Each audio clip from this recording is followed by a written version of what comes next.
اللہ الرحمن الرحیم الحمد للہ رب العالمین والعاقبۃ للمتقین والصلاة والسلام علی سید الانبیاء والمرسلین سیدنا و مولانا و ملجأنا و مأوانا سیدنا محمد وعلی آلہ و اصحابہ و عطرتہ اجمعین۔ قال اللہ تبارک و تعالی فی القرآن المجید والفرقان الحمید ولا تحسبن الذین قتلوا فی سبیل اللہ اموات بل احیاء عند ربہم یرزقون فرحین بما آتاہم اللہ من فضلہ ویستبشرون بالذین لم یلحقوا بہم من خلفہم اللہ خوف علیہم ولا هم یحزنون۔ صدق اللہ مولانا العظیم وبلغنا رسولہ النبی الکریم ونحن علی ذلک لمن الشاہدین والشاکرین والحمد للہ رب العالمین۔ تمام احباب ادب سے محبت سے درود پاک حضور کی بارگاہ میں پیش کریں۔ الصلاۃ والسلام علیک یا سیدی یا رسول اللہ وعلی آلک واصحابک یا سیدی یا حبیب اللہ۔ الصلاۃ والسلام علیک یا رحمۃ للعالمین وعلی آلک واصحابک یا شفیع المذنبین ویا جد الحسن والحسین۔ بعد از حمد و صلوات، معزز و محتشم برادران اسلام، اللہ رب العزت کے فضل و کرم سے ہم سب ماہ شوال المکرم کے جمعہ میں حاضر ہیں۔ دعا ہے اللہ تعالی ہم سب کی حاضری اپنی بارگاہ میں مقبول و منظور فرمائے۔ آج کا دن یہ اس اعتبار سے بڑا محترم دن ہے کہ ایک اسلامی تاریخ کے ایک عظیم شاہ سوار اور حضور نبی رحمت صلی اللہ علیہ وآلہ وسلم کے سگے چچا جان حضرت سیدنا سید الشہداء امیر حمزہ رضی اللہ تعالی عنہ، آپ کا یوم شہادت ہے۔ آپ غزوہ احد میں شہید ہوئے اور سید الشہداء کا لقب پایا، اور سرکار دو عالم صلی اللہ علیہ وآلہ وسلم اپنے جتنے بھی آپ کے چچا ہیں ان میں سے سب سے زیادہ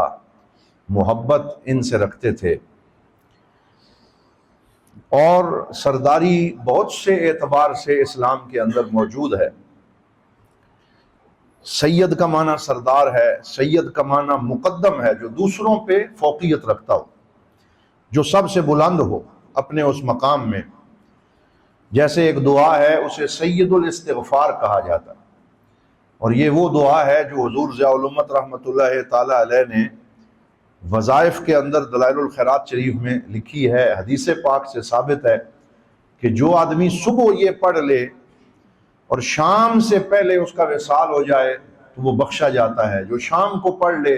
صبح سے پہلے وصال ہو جائے تو حضور نے فرمایا وہ اس دعا کی برکت سے جنت میں جاتا ہے۔ اور اسے سید الاستغفار کہا گیا کہ بہت سے استغفار کے صیغے ہیں لیکن یہ ان سب میں مقدم ہے۔ اللہم انت ربی لا الہ الا انت خلقتنی وانا عبدک وانا علی عہدک ووعدک ما استطعت ابوء لک بنعمتک علی وابوء بذنبی فاغفر لی فانہ لا یغفر الذنوب الا انت۔ تو یہ حدیث پاک کے اندر پوری دعا مذکور ہے، اور دلائل الخیرات میں ترجمے کے ساتھ حضرت ضیاء الامت رحمۃ اللہ تعالی علیہ نے اسے شامل کیا ہے۔ جو پڑھنا چاہے وہ وہاں جا کے سید الاستغفار کو ڈھونڈ لے اور اس کو اپنے معمولات کا حصہ بنائے۔ اسی طرح حضور کا اپنا لقب سید المرسلین ہے کہ آپ سارے رسولوں پہ مقدم ہیں اور سردار ہیں۔ اسی طرح حضرت امام حسن اور حسین رضی اللہ تعالی عنہما کو حضور نے فرمایا الحسن والحسین سیدا شباب اہل الجنہ، کہ یہ جنت کے سب جوانوں کے سردار ہیں اور ان پہ مقدم ہیں۔ اور حضرت سیدہ فاطمہ الزہرا سلام اللہ علیہا اپنی لخت جگر نور نظر کے بارے میں فرمایا سیدۃ نساء اہل الجنہ، کہ جنہیں تمام جنت کی خواتین کی سرداری عطا کی گئی ہے۔ اسی طرح حضرت سیدنا امیر حمزہ کا جب نام آتا ہے تو انہیں بھی ان القاب میں سے ایک لقب دیا گیا، اور وہ لقب ہے سید الشہداء، کہ شہید تو بڑے ہیں جنہوں نے اللہ کی بارگاہ میں اپنی جانوں کا نذرانہ پیش کیا ہے، لیکن ان سب کی سرداری اللہ تعالیٰ نے حضرت امیر حمزہ کو عطا فرمائی۔ تو آپ سید الشہداء ہیں۔ اور حضرت امام ذہبی شمس الدین رحمۃ اللہ تعالی علیہ نے سیر و اعلام النبلاء میں جب آپ کا تذکرہ کیا تو جو القابات لکھے، فرماتے ہیں الامام البطل، کہ آپ امام بھی ہیں اور بطل حریت ہیں اور ایک عظیم رہنما ہیں۔ الدرغام، اور بکھرے ہوئے شیر کو درغام کہا جاتا ہے کہ آپ درغام ہیں۔ اسد اللہ و اسد رسول ہی، اللہ کے بھی شیر ہیں اور اللہ کے رسول کے بھی شیر ہیں۔ اسد اللہ و اسد رسول ہی۔ اور پھر آپ کا لقب ذکر کیا کیونکہ آپ کے جو ایک صاحبزادے ہیں ان کی نسبت سے آپ کو ابو عمارہ کہا گیا، ابو عمارہ، اور ابو یعلا بھی آپ کو کہا گیا، القرشی، الہاشمی، المکی، ثم المدنی، سیدنا امیر حمزہ رضی اللہ تعالی عنہ۔ تو یہ سب آپ کے القابات ہیں۔ پھر آپ کو جو حضور صلی اللہ علیہ وآلہ وسلم کے اعمام اور چچا ہیں، ان میں حضرت سیدنا ابو طالب ہیں، حضرت عباس رضی اللہ تعالی عنہ ہیں۔ تو یہ حضور کے وہ چچا ہیں جن سے سرکار کو بڑی محبت تھی، بڑا پیار تھا، اور حضرت سیدنا ابو طالب نے حضور کی کفالت میں اہم کردار ادا کیا، اور ساری زندگی سرکار دو عالم صلی اللہ علیہ وسلم کے سامنے ڈھال بن کے کھڑے رہے، دفاع کرتے رہے، اور اللہ رب العزت نے انہیں بڑی شانوں سے نوازا۔ اسی طرح حضرت عباس رضی اللہ تعالی عنہ، یہ بھی حضور کے وہ چچا ہیں جو اگرچہ اسلام لانے میں متاخر ہیں، یعنی جلدی کلمہ نہیں پڑھا اور کسی حکمت کی وجہ سے اسے مؤخر فرماتے رہے، اور آپ نے بعد میں کلمہ پڑھا، لیکن شروع سے یہ بھی حضور صلی اللہ علیہ وسلم سے بڑی محبت رکھتے تھے، اور ہر موقع پہ سرکار دو عالم صلی اللہ علیہ وآلہ وسلم کے ساتھ رہے۔ پھر ایک چچا ابو لہب ہے جو واصل جہنم ہوا، پھر ایک چچا حارث ہیں، اور یہ بھی حضور نبی رحمت صلی اللہ علیہ وآلہ وسلم کے جو چچا ہیں ان میں ایک خاص مقام رکھتے ہیں، لیکن سب سے خاص مقام حضرت امیر حمزہ کو اس لیے ملا کیونکہ یہ اپنے والد اور حضور کے دادا حضرت سیدنا عبد المطلب سے خاص مشابہت رکھتے تھے، شکل میں، صورت میں، اخلاق و کردار میں، پھر اپنی شخصیت کے اندر جو ایک عبقریت ہے، سرداری ہے۔ حضرت عبد المطلب بھی سردار تھے اور کوئی عرب کا بندہ ان کے سامنے سر نہیں اٹھا سکتا تھا، تو سرداری کا جو رعب اللہ نے حضرت عبد المطلب کو عطا فرمایا، وہی رعب حضرت سیدنا حمزہ رضی اللہ تعالیٰ عنہ کو بھی میسر آیا۔ تو سرکار دو عالم صلی اللہ علیہ وسلم اس مشابہت کی وجہ سے بھی ان سے بہت محبت رکھتے تھے۔ اور حضور نبی رحمت صلی اللہ علیہ وسلم جب کبھی جنگ میں رجز پڑھنے کی باری آتی تو آپ حضرت عبد المطلب کی اس نسبت کو خاص طور پہ یاد رکھتے۔ غزوہ حنین میں سرکار دو عالم صلی اللہ علیہ وسلم نے قریش سے خطاب کرتے ہوئے فرمایا، ان النبی لا کذب انا ابن عبد المطلب، کہ میں نبی ہوں اور اس میں کوئی جھوٹ نہیں ہے، اور ساتھ ہی فرمایا میں عبد المطلب کا بیٹا ہوں، ان کا پوتا ہوں۔ یہ وجہ ہے کہ آپ نے حضرت عبد المطلب کا خصوصیت کے ساتھ رجز میں تذکرہ کیا کہ آپ 3 وجہ سے حضرت عبد المطلب عرب کے اندر ایک خاص مقام رکھتے تھے۔ ایک وجہ یہ تھی کہ آپ نے زمزم کا وہ چشمہ جو انقا ہو چکا تھا اور جو قصہ پارینہ بن چکا تھا اور زمانے کی گرد جس کے اوپر پڑ چکی تھی اور جسے ڈھونڈنا ممکن نہ تھا، اور سارے لوگ تھک ہار کے بیٹھ گئے کہ اب زمزم کا وہ چشمہ جو ہمارے باپ دادا کی علامت ہے، جو حضرت ابراہیم علیہ السلام کے بیٹے سیدنا اسماعیل علیہ السلام کی ایڑیوں سے جاری ہوا تھا، اور پھر زمانے کی گرد نے اس کو چھپا دیا اور اب کوئی اس کا نشان باقی نہیں ہے، تو حضرت سیدنا عبد المطلب نے یہ ٹھان لیا کہ جب تک میں حضرت اسماعیل کی اس نشانی کو دوبارہ سے ڈھونڈ نہیں لوں گا اس وقت تک چین سے نہیں بیٹھوں گا۔ لگے رہے، محنت کرتے رہے، تائید ازدی اس میں شامل ہوئی، اور پھر ایک وہ وقت آیا کہ حضرت عبد المطلب کے ہاتھوں سے زمزم کا چشمہ اللہ تعالیٰ نے دوبارہ جاری فرما دیا۔ تو اس وجہ سے بھی ایک بہت بڑا احسان قریش کے پورے قبیلے کے اوپر حضرت عبد المطلب کا تھا کہ انہوں نے زمزم کو دوبارہ سے جاری کرنے میں اپنا بہت بڑا کردار ادا کیا تھا۔ پھر قرآن میں جو آیا ہے رحلۃ الشتاء والصیف، کہ عرب جو ہیں وہ قریش تجارت کے سال میں 2 سفر کرتے، ایک کو سردیوں کا سفر اور ایک کو گرمیوں کا سفر قرار دیا، جس کی وجہ سے قریش تجارتی طور پہ مضبوط ہوئے۔ اس رحلۃ الشتاء والصیف کو سب سے پہلے حضرت سیدنا ہاشم جو حضور صلی اللہ علیہ وسلم کے پردادا ہیں انہوں نے شروع کیا تھا، اور پھر اس کو مضبوط کرنے میں حضرت عبد المطلب کا کردار ہے کہ آپ ان تجارتی اسفار کی صدارت فرماتے، قیادت فرماتے، ان کو فعال کرنے میں اپنا کردار ادا کرتے۔ تو یہ دوسرا احسان آپ کا عربوں کے اوپر تھا کہ آپ نے قریش کے رحلۃ الشتاء والصیف کو بحال کیا اور اس کو بحال رکھنے میں اپنا کردار ادا کیا، اور ان کی وجہ سے تجارتی طور پہ جو عرب ہیں وہ مضبوط ہو گئے۔ تو یہ حضرت سیدنا عبد المطلب رضی اللہ تعالی عنہ کی وہ خصوصیات ہیں کہ آپ نے معاہدے اور اتفاق کر کے عربوں کو پوری دنیا کے اوپر ایک بلند مقام جو ہے وہ دلوا دیا۔ تو پھر ان کے ساتھ کیونکہ سیدنا امیر حمزہ کی مشابہت تھی، اور حضرت سیدنا امیر حمزہ کو 3 نسبتیں ڈائریکٹ حضور سے حاصل ہیں، ایک نسبت قرابت ہے، اور ایک نسبت رضاعت ہے، اور ایک نسبت صحابیت ہے۔ یہ تینوں نسبتیں حاصل ہیں۔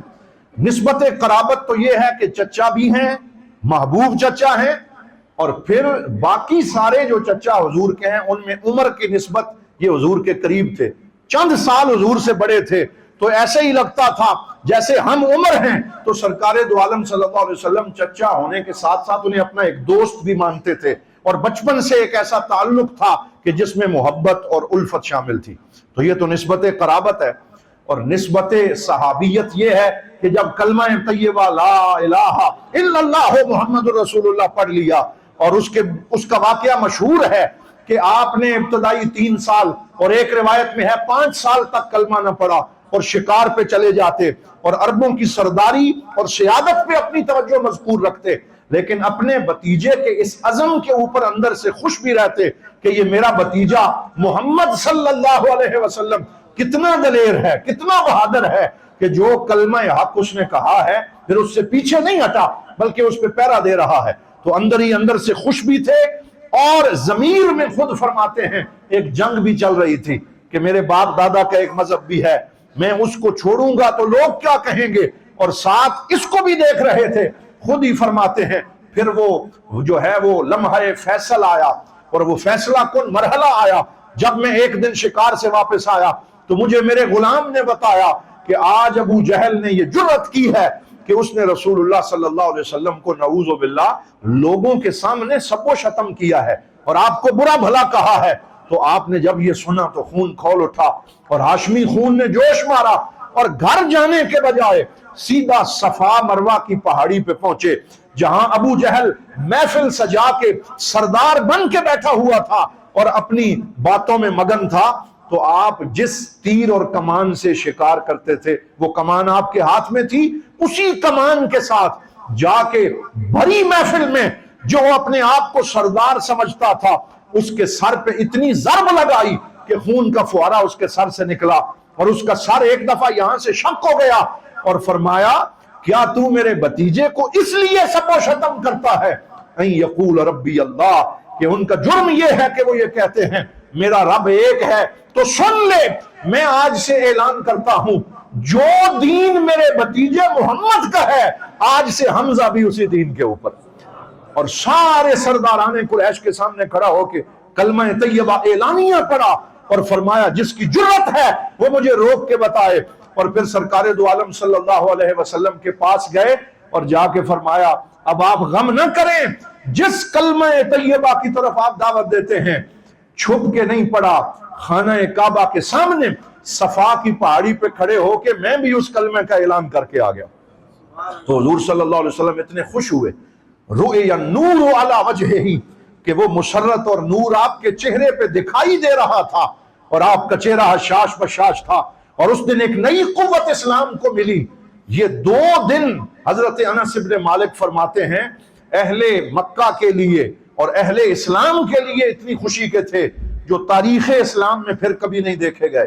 ایک اسلام سیدنا حمزہ کا دن اور ایک اسلام فاروق اعظم کا دن. یہ دو وہ دن ہیں جس دن سرکار دو عالم صلی اللہ علیہ وسلم کی خوشی دیدنی تھی. پھر اس کے بعد آپ ہر لمحہ اسلام کے بہت بڑے معاون بن کے حضور نبی رحمت صلی اللہ علیہ وآلہ وسلم کے ساتھ معاونت فرماتے رہے. اور پھر جب آپ نے ہجرت فرمائی تو ہجرت بھی اولین لوگوں میں فرمائی، اور حضور نبی رحمت صلی اللہ علیہ وسلم کی اجازت سے آپ ہجرت کے سفر پہ سرکار دو عالم صلی اللہ علیہ وسلم سے پہلے روانہ ہوئے، اور وہاں جا کے حضور کی آمد کے لیے جو تیاریاں حضرت مصعب ابن عمیر کر رہے تھے ان میں جا کے شامل ہوئے. مدینے کی فضا کو ہموار کرنے میں سیدنا امیر حمزہ رضی اللہ تعالی عنہ نے اپنا کردار ادا کیا. اور پھر جب حضور نبی رحمت صلی اللہ علیہ وسلم تشریف لے گئے اور آپ نے ہجرت کی اور مدینہ پاک میں پہنچے، اول لواء عقد فی الاسلام لسیدنا امیر حمزہ رضی اللہ تعالی عنہ. یہ تمام سیرت نگاروں نے لکھا کہ اسلام کے اندر پہلا جھنڈا کمانڈر کا جو حضور نے کسی کو عطا فرمایا ہے وہ اپنے چچا حضرت سید الشہداء امیر حمزہ کو عطا فرمایا. تو اسلام کا پہلا جھنڈا اٹھانے والے شرف یہ ان کو نصیب ہوا حضرت سیدنا امیر حمزہ رضی اللہ تعالی عنہ کو، کہ آپ جو سریے ہوتے تھے، جو خفیہ مشن حضور روانہ کرتے تھے، ان میں جھنڈا حضرت سیدنا امیر حمزہ کو خود عطا فرماتے اور ان کو بھیجتے. اور پھر تجارتی طور پہ مدینے میں مسلمانوں کو مضبوط کرنے میں بھی آپ نے کردار ادا کیا. اور پھر جو کردار آپ نے بدر میں ادا کیا وہ تو ایسا کردار ہے جسے تاریخ عالم کبھی بھی جو ہے وہ اس کو فراموش نہیں کر سکتی. آپ بدر کے قائدین میں شامل تھے، کمانڈرز میں شامل تھے، اور پہلی صفوں کے اندر جہاد کرنے والے تھے. اور بدر کے اس میدان میں ابھی باقاعدہ جنگ شروع نہیں ہوئی تھی تو ایک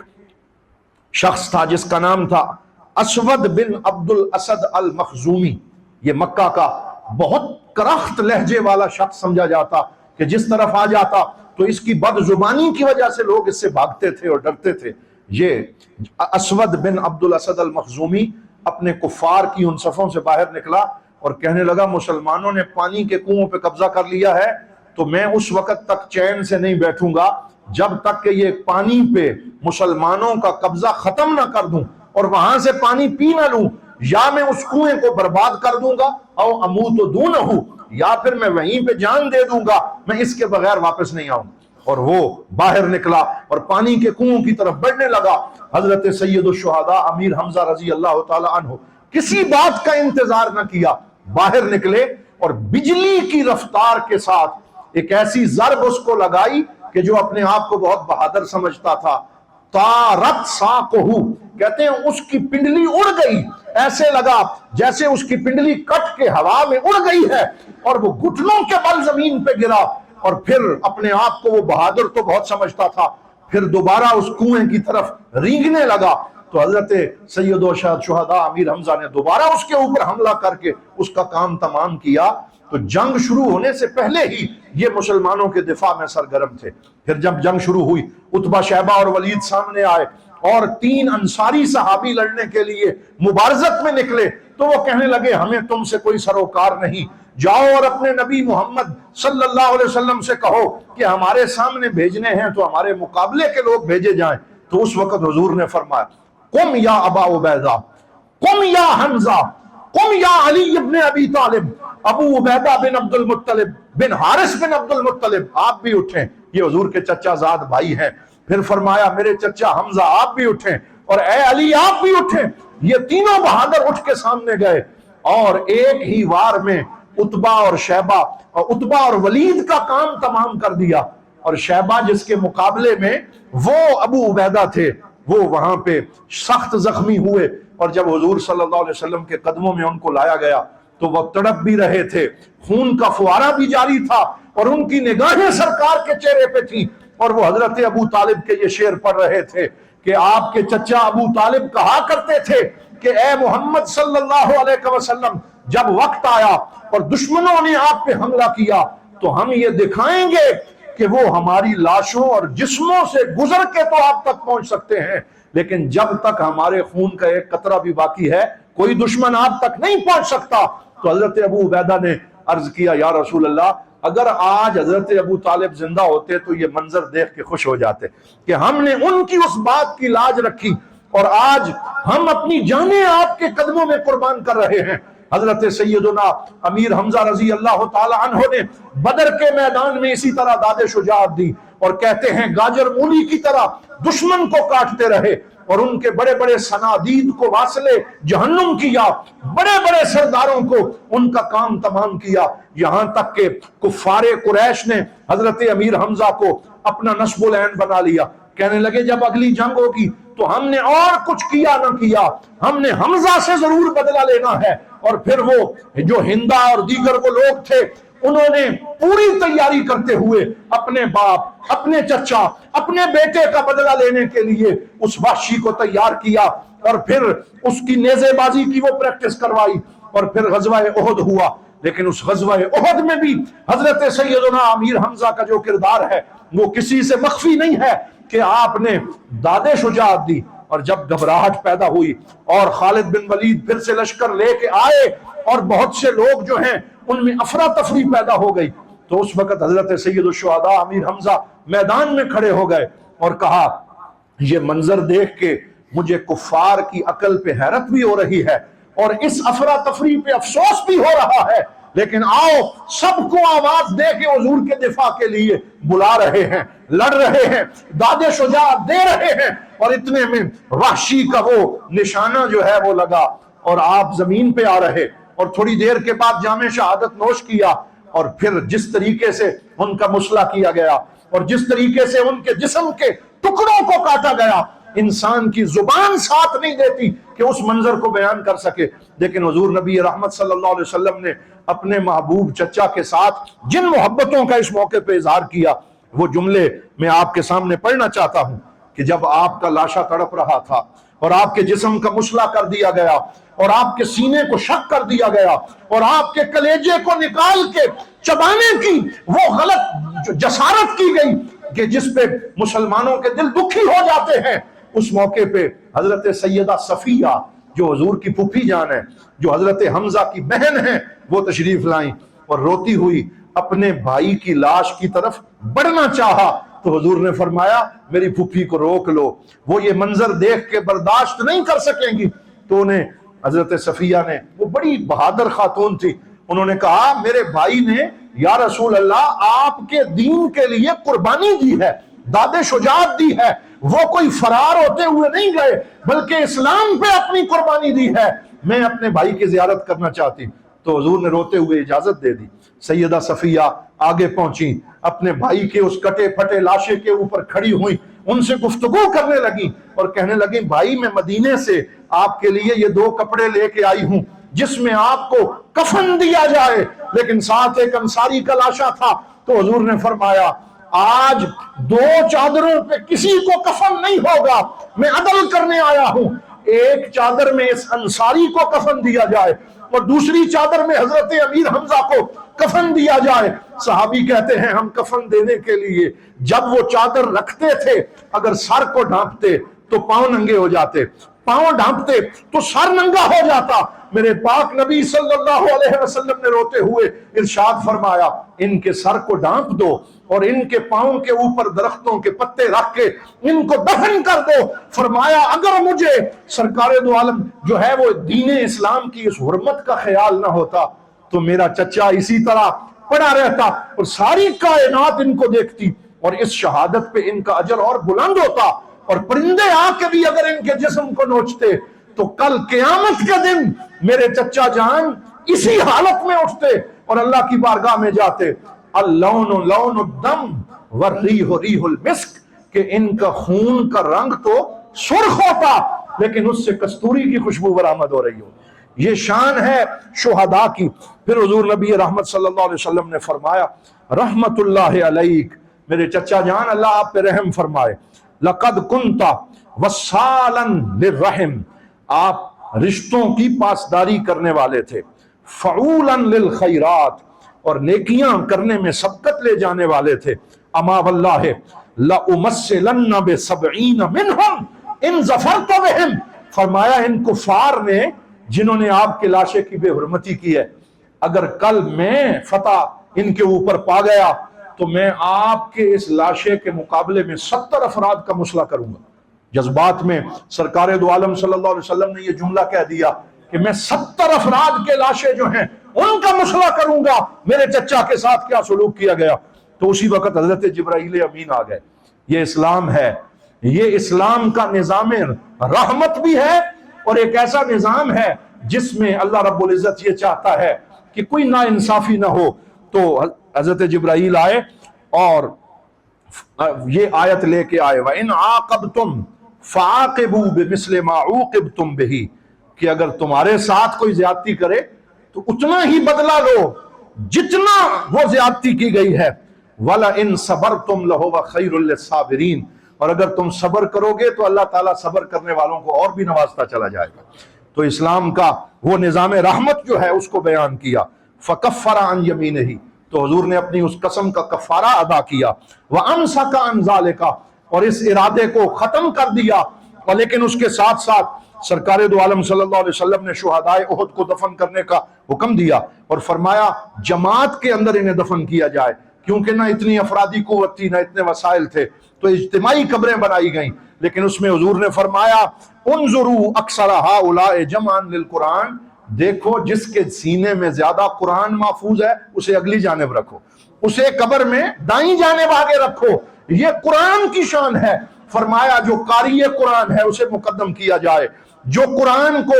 یاد کرنے والا ہے اسے مقدم کیا جائے۔ اس طریقے سے شہدائے احد کو دفن کیا گیا۔ جب حضور صلی اللہ علیہ وسلم مدینہ پاک واپس آئے اور صحابہ کرام پہ دکھ کا عالم طاری ہے، گھر گھر سے رونے کی آواز آ رہی ہے، حضور صلی اللہ علیہ وسلم بنی عبد الاشہل انصاری قبیلے کے گھر کے پاس سے گزرے، عورتوں کو روتے ہوئے سنا، اپنے شہداء کی یاد میں آنسو بہاتے ہوئے سنا، تو حضور کا دکھ پھر تازہ ہو گیا۔ سرکار پھر کھڑے ہو کے اپنے چچا کو یاد کر کے رونے لگے۔ فرمایا ہر ایک کو رونے والے موجود ہیں، لا بواکی علی حمزہ، مجھے حمزہ کو رونے والا کوئی نظر نہیں آ رہا۔ یہ دکھ کا عالم تھا کہ اتنے میں وہ ساری عورتیں اپنے غم بھول کے حضور کے گھر کے سامنے جمع ہو گئیں اور حضرت امیر حمزہ کی یاد میں آنسو بہانے لگی۔ سرکار دو عالم بھی اپنے چچا کو یاد کر کے روتے رہے، پھر باہر نکلے۔ پھر حضور صلی اللہ علیہ وسلم نے فرمایا ارجعنا یرحمکن اللہ، جاؤ اللہ تمہارے اوپر رحم کرے۔ فآذیتن وعزیتن، تم نے میرے دکھ میں میری ڈھارس بندھائی ہے، حمزہ کے اوپر آنسو بہائے ہیں۔ رحم اللہ حمزہ وجمیع شہداء المسلمین، اللہ تعالیٰ حضرت امیر حمزہ پہ بھی رحم فرمائے اور تمام شہداء مسلمین کے درجات بلند فرمائے۔ وجمعنا بہم علی خیر، اور اللہ تعالیٰ ہمیں خیر کے اوپر ان کے ساتھ جمع فرمائے قیامت کے دن، ان کے جھنڈے تلے اللہ رب العزت ہمیں خاتمہ بالخیر نصیب فرمائے۔ آخر میں حضرت سید الشہداء کے بارے میں گولڑا شریف کی ایک عظیم شخصیت حضرت پیر سید معین الحق شاہ صاحب، ان کے چند اشعار عرض کرتا ہوں۔ وہ فرماتے ہیں وفا کے پیکر عطا کے مظہر احد کے والی جناب حمزہ، وفا کے پیکر عطا کے مظہر احد کے والی جناب حمزہ، ہے زینت مسند شہادت ہے شان عالی جناب حمزہ، تو مونس جان ہر ولی کا، تو مونس جان ہر ولی کا، اسد خدا کا اسد نبی کا، علی کے چچا ہے ذات تیری ابو المعالی جناب حمزہ، یہ رفعت شان ہے تیری کے سلام کرتے ہیں آ کے قدسی، ہے شاہ عالم ہے تیرے در پہ منے سوالی جناب حمزہ۔ اور یہ اس طریقے سے حضرت اعلیٰ حضرت فاضل بریلوی نے جب درود و سلام اپنے آقا کریم صلی اللہ علیہ وسلم پہ لکھا تو اس کے اندر یہ شعر بھی لکھا، ان کے آگے وہ حمزہ کی جاں بازیاں، شیر غران سطوت پہ لاکھوں سلام، شیر غران سطوت پہ لاکھوں سلام۔ تو ہم سب بھی سید الشہداء امیر حمزہ کو آج ان کے یوم شہادت کی مناسبت سے سلام عقیدت اور محبت پیش کرتے ہیں، ان سے محبت کا اظہار کرتے ہیں، اور میں دعا کرتا ہوں اللہ تعالیٰ مجھے اور آپ سب کو جب مدینے کی حاضری عطا فرمائے تو حضور سید الشہداء کی بارگاہ کی حاضری بھی عطا فرمائے۔ صوفیاء فرماتے ہیں ہوگا باب لسیدنا رسول اللہ، کہ جو حضور کی بارگاہ میں اپنی کوئی بات عرض کرنا چاہتا ہے وہ حضرت امیر حمزہ کے راستے سے عرض کرے۔ اور میں نے خود اس بات کا تجربہ کیا، اور جو گئے ہیں وہ میرے ساتھ ضرور اتفاق کریں گے کہ پوری دنیا میں بڑی خوبصورت خوشبوئیں ہم نے سونگھی ہیں، لیکن جو خوشبو سید الشہداء کی بارگاہ سے نصیب ہوتی ہے وہ پوری دنیا میں اور کہیں بھی نصیب نہیں ہوتی۔ وہاں خوشبودار ہوائیں چلتی ہیں، اور کوثر و تسنیم کی طرح ایسی ہوا آتی ہے جو دل و نظر کو سیراب کرتی ہے۔ اللہ تعالیٰ بار بار ان کے دربار کی حاضری عطا فرمائے۔ اور آخری جملہ میں یہ عرض کرنا چاہتا ہوں، اس وقت ملک عزیز پاکستان اور پوری دنیا بہت ہی مخدوش حالات سے گزر رہی ہے، جنگ کا عالم ہے، اور آبنائے ہرمز جس طریقے سے وہ بند ہے، اور پھر بہت سے اور مسائل سامنے ہیں، لیکن اس کے ساتھ ساتھ ملک عزیز پاکستان میں عوام کے لیے زندگی کو مزید مشکل بنا دیا گیا، اور کل سے پیٹرول کی قیمتیں جس بلندی کو چھو رہی ہیں، میں یہ سمجھتا ہوں یہ انتہائی افسوسناک ہے، المناک صورتحال ہے، اور حکومت کی فیصلہ میں جلد بازی نظر آ رہی ہے کہ انہوں نے عوام کا اس میں کوئی خیال نہیں کیا۔ سبسڈی کی بات تو کر رہے ہیں، لیکن ابھی تک کوئی ایسی سبسڈی ملنے کی امید ہمیں نظر نہیں آتی، اور وقت نہیں ہے کہ اس میں کوئی تفصیلی بات کی جائے، لیکن ہم پیٹرول کی قیمتوں میں اس تیزی سے رات کی تاریکی میں کیے گئے اس اضافے کی بھرپور مذمت کرتے ہیں۔ بولیے، ہم سب اس کی بھرپور مذمت کرتے ہیں، اور حکومت سے مطالبہ کرتے ہیں کہ اس طرح عوام کے ساتھ ظلم روا نہ رکھا جائے۔ کسی اور ملک نے اس طریقے سے ظلم نہیں کیا، ہمارے ارد گرد اور بھی ممالک بس رہے ہیں، بنگلہ دیش ہے، ہندوستان ہے، دیگر بہت سے ممالک ہیں، ان کو بھی اسی طرح کے حالات درپیش ہیں، لیکن انہوں نے احتیاطی تدابیر پہلے سے کی، سٹوریج اپنی بہتر بنائی، اور آج ان کے اندر یہ حالات نہیں ہیں۔ لیکن ہماری حکومت کی ان پالیسیوں کی وجہ سے ایک دو دنوں میں ملک عزیز پاکستان میں پہلے 55 روپے اور اب اگٹھا 137 روپے اس تیل کو اور پٹرول کی قیمت کو اور ڈیزل کو جس طرح بڑھایا گیا، یہ افسوسناک بھی ہے، اور اس سے عوام کے اوپر مہنگائی کا جو بم گرے گا، اور جس طریقے سے ہر چیز مہنگی ہوگی اور معیار زندگی لوگوں کا پست ہوگا، یہ ایک بہت بڑا امتحان ہے جو ہمارے سر پہ ہے۔ تو جہاں ہم آواز احتجاج بلند کرتے ہیں، وہاں ہمارا یہ کردار بھی ہے کہ ہم کفایت شعاری کو اپنائیں اور اپنی زندگی میں ایسے طریقے اختیار کریں کہ اس مشکل حالات سے ہمارا ملک آسانی سے گزر سکے۔ اللہ رب العزت ہمارے ملک اور پوری دنیا کے اوپر رحم فرمائے۔ وآخر دعوانا الحمدللہ رب العالمین۔